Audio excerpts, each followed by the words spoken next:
السلام علیکم ورحمۃ اللہ وبرکاتہ۔ بسم اللہ الرحمن الرحیم، نحمدہ ونصلی علی رسولہ الکریم وعلی آلہ واصحابہ اجمعین، اما بعد۔ محترم دوستو، تفسیر قرآن کی آج ہماری دوسری مجلس ہے، اور دوسری مجلس میں دوسرے پارے کی دوسری آیت،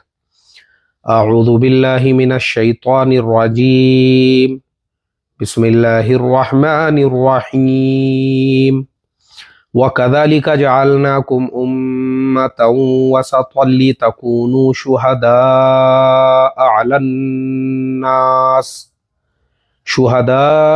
عَلَى النَّاسِ وَيَكُونَ الرَّسُولُ عَلَيْكُمْ شَهِيدًا۔ یہ سورۃ البقرہ کی 143ویں آیت ہے، اور یہ جو آیت ہے نا، آج ہم اس کی تفصیل سے بیان کریں گے، آپ کو بہت اچھے سے یہ آیت سمجھائیں گے۔ یہ آیت کو اگر ایک ایمان والے نے، ایک مسلمان نے، اور مسلمان کے علاوہ ایک اگر نان مسلم بھی اس کو اچھے سے غور و فکر کر کے سنتا ہے، تو اس کو یہ چیز سمجھ میں آئے گی کہ آج اسلام کے خلاف پوری دنیا میں جس طرح کے بیانات آتے ہیں، یا بہت سارے مسلمان وہ خود اس انداز سے اسلام کو پیش کرتے ہیں جسے دیکھ کر دنیا کو یہ لگتا ہے کہ اسلام تشدد کا مذہب ہے، اسلام کٹرتاواد کا مذہب ہے، اسلام کے اندر بہت زیادہ سختی ہے، اسلام کے جو احکام ہیں ان احکام کے اندر بہت زیادہ لوگوں پر سختی کی گئی ہے۔ اس آیت کی تفسیر کو اگر آپ دھیان توجہ کے ساتھ میں سنو گے، میں سمجھتا ہوں وہ ساری غلط فہمیاں آپ کی دور ہو جائیں گی۔ آپ کو سمجھ میں آئے گا کہ اسلام پر عمل کرنا اتنا آسان، اتنا سہل ہے کہ ایک پرائم منسٹر بھی اسلام کے سارے احکام پہ عمل کر سکتا ہے، اور ایک عام انسان جو کسی گاؤں میں، بستی میں، محلے میں رہتا ہے، وہ بھی عمل کر سکتا ہے۔ ایک ڈاکٹر صاحب، ایک انجینئر صاحب، ایک پروفیسر صاحب، ایک ہائر کوالیفائیڈ صاحب، ایک بزنس مین صاحب، وہ بھی اسلام کے احکام پہ عمل کر سکتے ہیں۔ تو ایسے ہی ایک کسٹمر صاحب، اور ایک طالب علم، اور ایک اسٹوڈنٹ، وہ بھی اسلام کے احکام پر بہت ہی آسانی کے ساتھ میں عمل کر سکتے ہیں۔ یعنی جو اسلام ہم کو بازار میں نظر آتا ہے، یا بہت سارے مسلمانوں نے اپنے اپنے فرقوں کے نام سے جس اسلام کو پروسنے کا کام کیا اور اس کو بیچنے کا کام کیا، اس کا اسلام سے دور دور تک کوئی لینا دینا نہیں ہے۔ بس اس مختصر آیت کے اندر اللہ تبارک و تعالی نے انہی ساری باتوں کا خلاصہ آج سے 1450 سال پہلے کر دیا۔ سب سے پہلے ہم اس کا ترجمہ پڑھتے ہیں۔ یہ سورۃ البقرہ کی 143ویں آیت ہے۔ اس آیت کے اندر اللہ تبارک و تعالی یہ فرماتے ہیں کہ دیکھو، ہم نے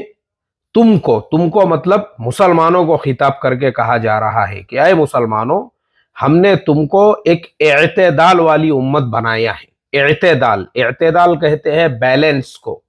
بیلنس کسے کہتے ہیں؟ جیسے ایک ترازو ہے، تو ترازو کے جو دونوں ناپ ہوتے ہیں، وہ دونوں جب برابر ہو جاتے ہیں اور کوئی بھی ایک دوسرے طرف زیادہ جھکا ہوا نہیں ہوتا ہے، اس کو بیلنس کہتے ہیں۔ جیسے ہماری لائف کے اندر بھی ہم لوگ کہتے ہیں کہ بھائی لائف میں بیلنس ہونا چاہیے، ایسے ہی یہاں پہ اللہ تبارک و تعالیٰ نے مسلمانوں کو خطاب کر کے یہ کہا کہ ہم نے تم کو اعتدال یعنی بیلنس والی امت بنایا ہے، تاکہ تم دوسرے لوگوں پر گواہ بنو، تم دوسروں پر گواہ بنو۔ اور تم پر کون گواہ بنیں گے؟ اور رسول اللہ صلی اللہ علیہ وسلم وہ تم پر گواہ بنے۔ اور اس امت کو امت وسطیٰ اس لیے کہا گیا کیونکہ اب قیامت تک کوئی نبی آنے والے نہیں ہیں، قیامت تک کوئی شریعت آنے والی نہیں ہے، تو یہی امت اور یہی جو شریعت ہے، یہ اعتدال کے ساتھ میں،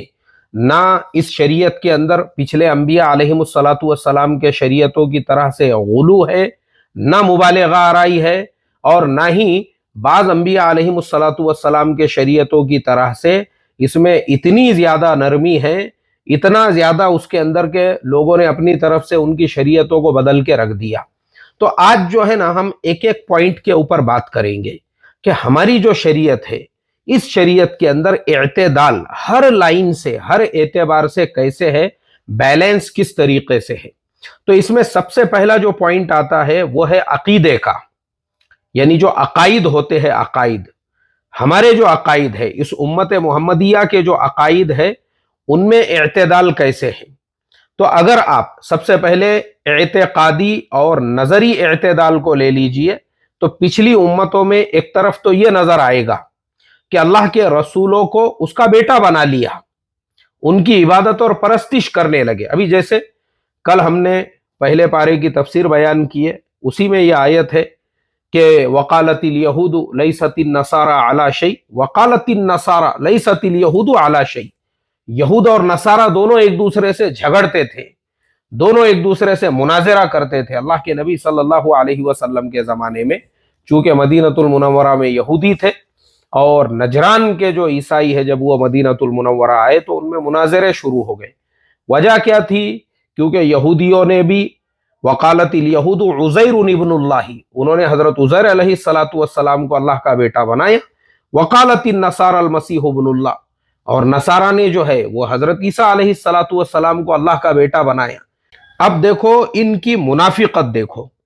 کہ اعتدال ان کے اندر ذرہ برابر بھی نہیں ہے، کہ ایک طرف یہ نبیوں کو اللہ کا بیٹا بنا رہے ہیں، لیکن وہی نبی جب ان کو میدان جنگ میں نکلنے کی دعوت دیتے ہیں تو وہ یہ کہہ دیتے ہیں کہ فَاذْهَبْ أَنْتَ وَرَبُّكَ فَقَاتِلَا إِنَّا هَاهُنَا قَاعِدُونَ، یعنی آپ جاؤ اور آپ کا پروردگار جاؤ اور دونوں مل کے جو ہے میدان میں جا کے لڑو، ہم یہاں بیٹھے بیٹھے ذرا دیکھتے رہتے ہیں۔ تو اب آپ دیکھیں گے کہ یہی وہ قومیں ہیں، ان کے اندر ذرا بھی آپ کو اعتدال نظر نہیں آئے گا کہ انہی یہودیوں نے حضرت عزیر علیہ السلام کو اللہ کا بیٹا بنایا، وہیں پہ کئی انبیاء علیہ السلام کو بھیڑ بکریوں کی طرح سے ذبح کر دیا۔ یعنی ذرہ برابر آپ کو اعتدال نظر نہیں آئے گا، ایک طرف تو انبیاء کو اللہ کا بیٹا بھی بنا رہے ہیں اور دوسری طرف انہی انبیاء کو جو ہے اس طریقے سے ذبح بھی کر رہے ہیں۔ اب اس امت کے برخلاف اگر آپ امت محمدیہ کو دیکھیں گے، ہر زمانے میں خود اللہ کے نبی صلی اللہ علیہ وسلم کے زمانے میں اللہ کے نبی صلی اللہ علیہ وسلم کے جو ماننے والے تھے یعنی صحابہ کرام رضوان اللہ تعالی علیہم اجمعین، تو اللہ کے نبی صلی اللہ علیہ وسلم نے ان کو بھی اپنی محبت میں اعتدال کا جو حکم دیا۔ آپ دیکھیں گے حدیث کی کتابوں میں آپ کو جو ہے یہ حدیثیں ملیں گی کہ تم میری محبت میں اتنا غلو مت کرو، جیسے پچھلی قوموں نے اپنے انبیاء کی محبت میں اتنا زیادہ غلو کیا کہ ان کو اللہ تبارک و تعالیٰ کا بیٹا بنا دیا۔ خود آپ کو احادیث میں ملے گا۔ آپ نے صحابہ اکرام کو اس کی تعلیم دی اور تربیت دی، اس کا فائدہ کیا ہوا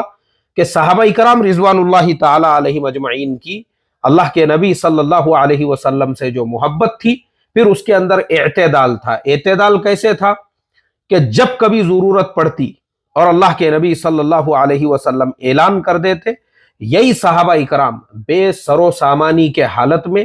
بے سر و سامانی کے عالم میں اللہ کے نبی صلی اللہ علیہ وسلم کے حکم پر بدر میں کھڑے ہو جاتے ہیں، احد میں کھڑے ہو جاتے ہیں، اور اسی طرح سے اللہ کے نبی صلی اللہ علیہ وسلم جب صلح حدیبیہ کے موقع پر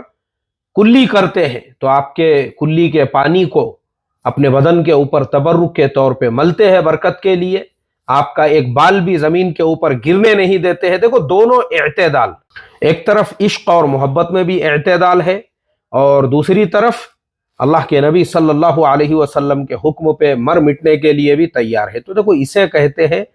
عقائدی اعتدال، جو آپ کو شریعت اسلامیہ میں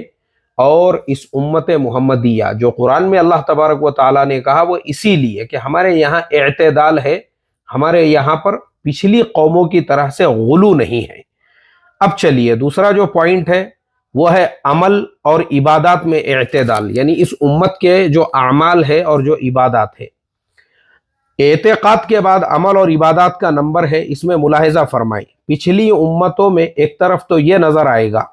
کہ اپنے شریعت کے احکام کو چند ٹکوں کے بدلے میں فروخت کیا جاتا ہے، رشوتیں لے کر آسمانی کتابوں میں ترمیم کی جاتی ہے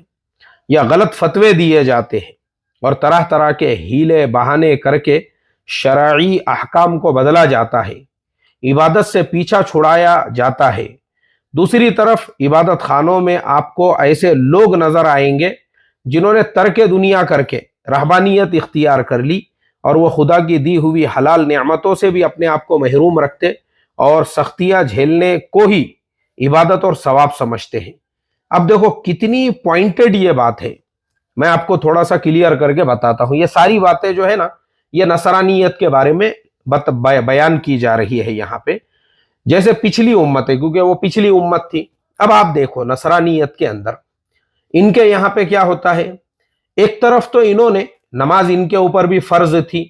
لیکن نماز کو کیا کیا، ان کے مذہبی یعنی ان کے اس زمانے کے جو بادشاہ تھے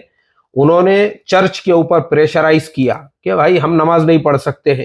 یہ 5 وقت جو ہے وضو کرنا اور نماز پڑھنا یہ ہمارے سے نہیں ہوگا۔ تو انہوں نے نماز کو پھر تھوڑا تھوڑا کر کے ختم کرنا شروع کیے، ہوتے ہوتے ایک وقت ایسا آیا آج ان کے یہاں سے نماز پوری طرح سے ختم ہو چکی ہے، اور ہفتے میں ایک دن وہ لوگ جمع ہوتے ہیں اور ٹیبل کرسیوں پہ بیٹھ کر جو پریئر کرتے ہیں اسی کو انہوں نے جو ہے نماز کا درجہ دیا ہوا ہے کہ بھائی پورے ہفتے بھر کی نمازیں ہم یہیں پہ پڑھ رہے ہیں۔ مطلب ایک طرف تو شریعت کے احکام کو کھلواڑ بنا دیا، ان کے یہاں پہ بھی پردہ فرض تھا، ان کی عورتیں بھی پہلے پردہ کیا کرتی تھی۔ میں اس عنوان کے اوپر ابھی آج سے 15 دن پہلے ہی بول چکا ہوں، مجھے واپس سے دہرانے کی ضرورت نہیں، اگر کسی کو دیکھنا ہے تو 14 فروری کا میرا وہ بیان ہے ویلنٹائن ڈے کے دن، میں نے جو ہے وہ اپلوڈ کیا ہوں اپنے چینل کے اوپر، اس میں نے ڈیٹیل میں بتایا ہوں کہ پہلے یہودیت یعنی یہود اور نصارہ دونوں کی عورتیں پوری طرح سے پردہ کیا کرتی تھی، لیکن بعد کے زمانے میں جیسے ہی پوری دنیا کے اندر جو ہے کیپٹلزم کا دور چلنے لگا تو انڈسٹریل جو ڈیولپمنٹ اور گروتھ ہونے لگی، ان لوگوں نے ان کے مذہبی پیشواؤں کو خرید لیا، ان کو بڑی بڑی رشوتیں دی گئی اور ان سے یہ کہا گیا کہ یہ پردے وغیرہ اب یہ آج کا زمانہ نہیں ہے بولے پردہ کرنے کا۔ پھر ان کی عورتوں کو وہ برہنہ کرنے لگے، انہوں نے پھر فلمیں وجود میں آ گئی، پھر ناٹک وجود کے اندر آ گئے، پھر اس کے بعد میں انہوں نے عورتوں کو کیٹ واک کرانا شروع کر دیا، اور ویمن فریڈم کے نام پر، عورتوں کی آزادی کے نام پر، آزادی نسواں کے نام پر وہ روڈ راستوں کے اوپر عورتوں کو لے کے آ گئے، انہیں یعنی ان کی پوری شریعت بدل کے رکھ دی ہے انہوں نے۔ تو ایک طرف تو انہوں نے جو ہے شریعت کو ایک کھیل بنا دیا،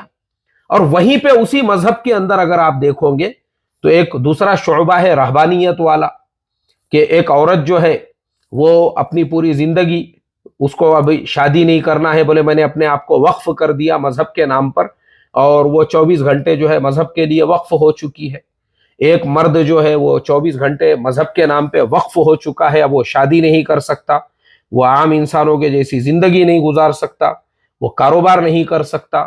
وہ عورت بھی جو ہے اس طریقے سے کسی مرد سے شادی نہیں کر سکتی، وہ عام عورتوں کی طرح سے زندگی نہیں گزار سکتی، وہ زیب و زینت نہیں کر سکتی، وہ اچھے کپڑے نہیں پہن سکتی۔ بھائی یہ کہاں سے لے کر آئے آپ نے؟